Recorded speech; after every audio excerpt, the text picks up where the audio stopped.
Canelo's been extremely durable over the years. One of his many assets is he seems to have one of the best chins in the game. Wow. I know you said you don't need to knock him out, you just need to beat him. But do you feel like you can hurt or even stop him?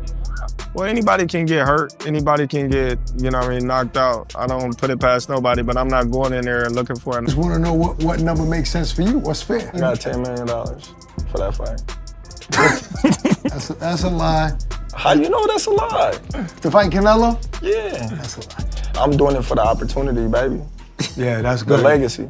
That's good. Yeah. Yeah. You believe that? Yeah, 100%. All right. I like Crawford. All right. My brother fought Canelo, not me. I like Crawford in this fight, and he get to stay big.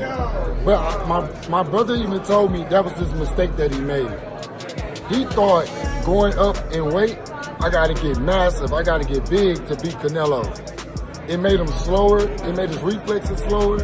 He'll tell you himself. He didn't feel like the Jermell Charlo that y'all seen him fight Tony Harrison. Crawford, I feel like that's the same thing as that. You want to get big to try to absorb. Terence Crawford is not just stepping up in weight to challenge Canelo Alvarez. Terence Crawford isn't just moving up in weight to challenge Canelo Alvarez, he's sending a knockout warning. This move feels more like a personal mission than a business decision. Crawford recently revealed that he accepted only $10 million for the fight, which is far less than what a fighter of his stature would typically earn for a match like this. He made it clear that, for him, it was never about the money. It's about legacy, about doing something almost no one has done before. He aims to become a 3-time undisputed champion across 3 different weight classes, including one where he has never even fought before. After potentially defeating Canelo, Crawford plans to drop back down to 154 pounds to try to become undisputed again, just to prove once and for all that he is the greatest fighter of his generation. I'm doing it for the opportunity, baby. Yeah, that's good. The legacy. Now, $10 million for us is like, let's go. But for him in the stage in his career, I don't think $10 million does it. Chris Eubank just got north of 20 in. So we could say he's not at the level of Bud. And Canelo's the face of boxing. So what y'all think? Y'all think he's telling the truth or he's really just going for legacy? I got $10 million for that fight. I'm doing it for the opportunity, for the legacy. The legacy outweighs the money. 3-time undisputed champion coming soon. I might go back down to 154 and do it again, Crawford said in a recent interview with AK and Barack. That mindset is rare in modern boxing, especially for someone who is already 37 years old, a former undisputed champion at both lightweight and welterweight, and someone who, on paper, has nothing left to prove. But for Crawford, this isn't about the money anymore. It's about chasing a kind of greatness that only comes once in a generation. For that fight. How you know that's a lie? To fight Canelo? Yeah. I'm doing it for the opportunity, baby. The legacy. That's good. The legacy outweighed the money. 3-time undisputed. Ooh, wait, coming soon. I might go back down to 54. Right. To fight who? And do it. I might go back down and do it again. As you heard, the pound-for-pound king, Terence Bud Crawford. What makes this pursuit even more staggering is that Crawford is not looking for a tune-up or a feel-out fight at 168 pounds. His first step into this division is straight into a fight with Canelo Alvarez, a man who has built his legacy in that exact weight class for nearly a decade. Canelo has been comfortable at super middleweight since 2018 and has remained dominant there, most recently defending his titles against Caleb Plant in May, once again confirming his position as the undisputed super middleweight champion. However, Crawford insists he knows exactly what he's getting into, and he's not shy about believing he'll walk away with more than just a decision. The way he talks, he sees a finish, a knockout, and if that happens, it will be the kind of event that shifts the entire boxing landscape. And if that happens, it's the kind of event that shifts the entire boxing landscape. You've been there with Crawford, you've been there with Canelo. What can you take from sparring both of them to gauge what's gonna happen in September? Preparation is gonna definitely be everything. Crawford adjusting to the 168 pound division. I know he's been sitting at a heavier weight for a while, but he's been showing his training and stuff. So that's definitely gonna help him. Canelo's experience. You got Crawford got great experience as well. It's gonna be a great fight, gonna be a good chess match. I expect a great fight. If I had to favor somebody, I would just pick Canelo because. Yet, this fight is not just big because of Crawford's ambition. Both fighters seem so confident in their own outcomes that they are already looking past each other. Speaking to Ring Magazine, Canelo said he is still focused on a rematch with Dmitry Bivol. "That's the fight I want. That's the one that keeps me up at night. I hope I have the opportunity to have the rematch with Bivol. That's the only fight at 175 I would really take. But we'll see," Canelo said. "I want to tell myself, hey, you learned something from that fight. What things don't you need to do again? I have that feeling inside me that says, you need to show that you're a better fighter than him." I'm just proud about fighting here with my people and bring this kind of fight for them. They deserve it, and it's more than I expect. Yeah, that's my goal this year. But if that fight don't happen, we'll see. But that's my goal this year. This suggests that, in Canelo's mind, Crawford is more of a stop along the way than a serious threat. But that kind of miscalculation is exactly what Crawford seems to be counting on. Both men, oddly enough, appear to believe they have nothing left to prove, and that can only lead to fireworks once they finally meet in the ring. The September 13th date is already generating buzz, though the exact venue has not yet been confirmed. When asked if Allegiant Stadium in Las Vegas is still under consideration, Canelo replied, "We're still working on that, but we're going to make sure everything is the best." If Crawford's listening to this or Canelo's listening, what do you tell them about their story? Whoever wants to win will win. You know what I mean? I'm not being funny. Whoever wants to win will win. The will overcomes everything. That's how you did it. I appreciate you, Gracie, you so much, and keep doing the good work. Insiders have not been quiet about their predictions and are split on the outcome. Former world champion Tony Bellew gave a bold prediction, saying, "Canelo likes to wait.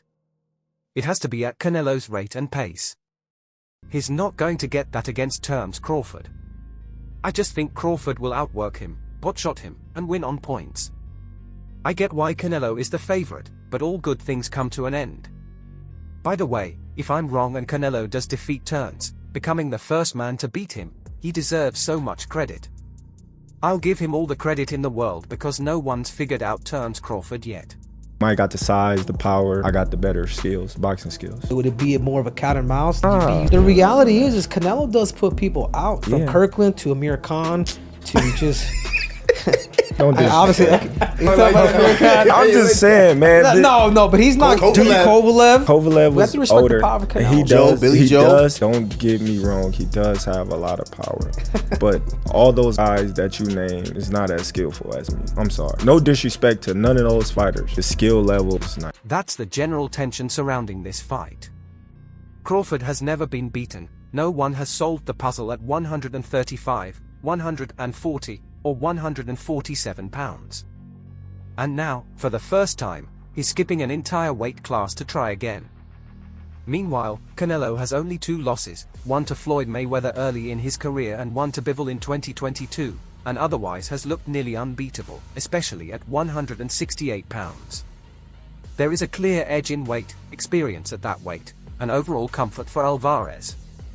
But there's a hunger in Crawford that can't be manufactured. Do we see the same result in your honest opinion, Oscar, or do you think 100% Canelo can beat a Bivol? Yeah, there's no way he beats Bivol.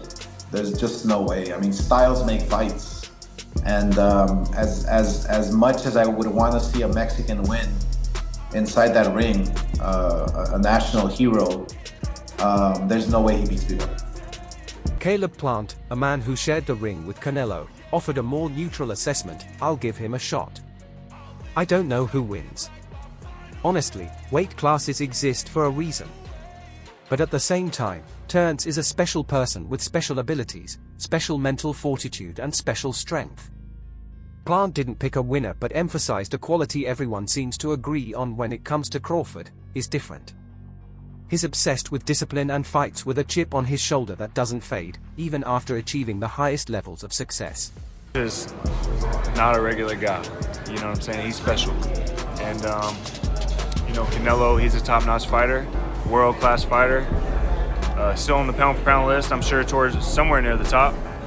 And it's exciting. You know, Terence is freakishly strong. He can punch, he's got good crack, he can fight from both ways. Orthodox, southpaw, he can fight at mid-range, close range, outside. And he can fight going both ways, so it's exciting, it's exciting. Plant added, I feel like this Crawford-Canelo matchup will be a lot more fan-friendly. Bud's not going to be running around the ring for 12 rounds. I can assure you that's not in his blood, and obviously not in Canelo's either. So, I think it's going to be a fan-friendly fight. If that's true, this fight won't just be historic, it will be entertaining in a way that high-level boxing sometimes isn't, when both fighters are too cautious. With both men so confident and feeling they have something to prove, even after accomplishing more than most fighters ever will, the chances of a slow, tactical chess match are slim. Instead, it may turn into a battle of wills. His chances got better, at least the way how you were seeing things heading into his last fight with him and Skull? I think it's a stylistic matchup, you know, and William Skull don't fight nothing like Terence Crawford. So we're not going to see the same type of fight come September. I think we're going to see a great fight, real good fight. You and Terence have always had like a good relationship, but if he makes Canelo come off the title. Not everyone sees the fight going in Crawford's favor. Sebastian Fondora was blunt when asked about Crawford's chances. I don't think so. This guy is more comfortable at 168. Fondora noted that Crawford has been fighting at lower weights for most of his career, while Fondora himself has been competing at 168 pounds for 4 or 5 years. His analysis went beyond weight comfort. He pointed out that Crawford has only fought once in the past year and will turn 38 by the time he steps into the ring in September. Fondora said, "We saw the decline in Crawford in his last fight against Israel Madrimov the previous year. He did not look like the spring chicken he once was. Age has caught up with him." Do you think Crawford beats Canelo? I don't think so. I don't think so. Why is that? Why do you? This guy's more comfortable at 168. He's been fighting 168 for 4 or 5 years now. Crawford's a great fighter, but you know, we'll see. Boxing, anything can happen. Did it look like Canelo was slowing down against Skull? No, I think it's just something he's uncomfortable with. Two of boxing's biggest stars are on a collision course. May 31st, they'll show out on... Fondora continued, highlighting that Crawford skipped the usual tune-up fight at 168, which might leave him unprepared for the demands of that division. Put Crawford in with a fringe-level fighter like Bektemir Malikuziev and he might lose, he said. Fondora also questioned Crawford's drive, but is quite rich now, and like wealthy people, is not as ambitious to work hard as hungry fighters who haven't made millions. You can call it laziness. He took aim at Crawford's style as well, suggesting fans are wrong to expect a real clash. Instead, Fondora implied Crawford will rely on a hit and not get hit strategy, something similar to what fans have seen from Shakur Stevenson. I think he's gonna cook him. I think, Canelo a hell of a fighter, but I think Bud just got all the tools. You don't think the weight difference is gonna be too big of an advantage? I think y'all make that something, in certain fights, Boxing makes it something, not us. like if this was like a Benavidez, he's actually a lot bigger than Bud, so that would like apply. But I feel like with Canelo, he's like physically kind of big, but like height-wise, he's kind of small. So I don't think so. No. Many fans believe Crawford is just chasing a paycheck and won't even try to truly compete against Canelo. They expect Crawford will come to survive, staying on the move, trying not to get hit by Alvarez, and hoping to win a decision. He's a great fighter, but we'll see, they say. Canelo's more comfortable at 168. He's going to fight again for undisputed for a second time at 168, so this is nothing uncomfortable to him. Terence Crawford's a great fighter, and of course we're starting to see that he can probably make 168 naturally. But again, it's a different division. 147, 168, two different divisions. David Benavidez also recently weighed in on the highly anticipated fight. Benavidez didn't hesitate to praise Crawford's boxing intelligence, calling his ring IQ on another level and labeling him a great fighter with real strength. However, for Benavidez, the main issue is less about skills and more about weight. The gap between what Crawford is used to and what Canelo has mastered is significant. Crawford has never fought at 168 pounds, a full 2 divisions above the weights he's dominated in the past. Benavidez pointed out that Crawford had already started to feel the power of bigger guys even at 154 pounds, and if that was noticeable then, it will only become more intense against someone like Canelo at super middleweight. I think it's more important for Crawford than anybody, you know, but I think if anybody could beat Canelo, I think Crawford could. Yeah, I know you said like he could be the guy. What kind of a chance do you ultimately give him? I think you give him like a 7 out of a 10. Oh wow, that high. I thought you were going to say like 25. No, Crawford is good. Crawford is good, and I think he's been known that he's going to fight Canelo for a long time, and you know. Outside the fighters, promoter Eddie Hearn offered his own perspective, which went further in examining Crawford's place in boxing history. In an interview with YSM Sports Media, Hearn openly questioned the depth of Crawford's resume. He jokingly asked Crawford to name his most significant win. When Crawford pointed to Ricky Burns, Hearn didn't hold back. While Burns was a respected 3-division champion, he's not typically mentioned among the all-time greats. Interview 15. Crawford is going to do a lot of defense.